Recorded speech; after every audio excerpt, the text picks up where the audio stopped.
পুৰণা সমষ্টিৰ মই প্ৰায়বোৰ আমাৰ কাৰ্যকৰ্তা কৰ্মী প্ৰায় 25,000 মান মানুহক মই নামেৰে সৈতে চিনি পাওঁ।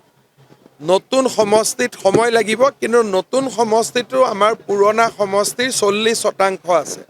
60% নতুন অঞ্চল, তাতে সময় লাগিব, কিন্তু তাতো মই ছাত্ৰ সন্থা কৰি থকা দিনাৰ পৰাই সেই জেগাবোৰ ঘূৰি থকা, তাতো বহু বন্ধু বান্ধৱ আছে। লাহে লাহে তাতো মই জানো যে মানুহৰ লগত একাত্মতা নিশ্চিতভাৱে হৈ উঠিব। ইউজুৱেলি মই যিহেতু জালুকবাৰীত প্ৰতিদ্বন্দ্বিতা কৰোঁ, প্ৰচাৰ কৰাৰ সময় নাপাওঁ, গতিকে ৰিণিকীয়ে মোৰ হৈ আমাৰ ৰাইজৰ ওচৰলৈ যায়, বিশেষকৈ নামঘৰ মন্দিৰ বা ধৰ্মীয় অনুষ্ঠানখিনিত। ল'ৰাটো আজি মনোনয়নৰ কাৰণে আহিছে, ৰাতিপুৱা গুচি যাব, ইমান পলিটিক্সত জড়িত নহয়। আজি ছোৱালীজনীও আহিব ইচ্ছা কৰিছিল, কিন্তু তাইৰ পৰীক্ষা আছে কাৰণে তাই আহিব নোৱাৰিলে। এতিয়া আৰু নমিনেশ্যন দিয়াৰ বতৰ, মিত্ৰতা হৈ নহয় কি কৰিব।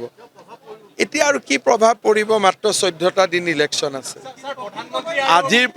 আজিৰ পৰা মিত্ৰতা হ'লে 2-3 মাহ আগত হ'লে বেলেগ কথা আছিল। আজিৰ পৰা হোৱা মিত্ৰতা কোন কাৰ ওচৰত যাব এতিয়াতো সময় নাই। আৰু মইতো আপোনালোকক আগতে কৈ আছিলোঁ যে মনোনয়ন পত্ৰ প্ৰত্যাহাৰৰ দিনলৈকে আপোনালোকে এওঁলোকৰ কথা একো বিশ্বাস নকৰিব, লগ লাগিবই।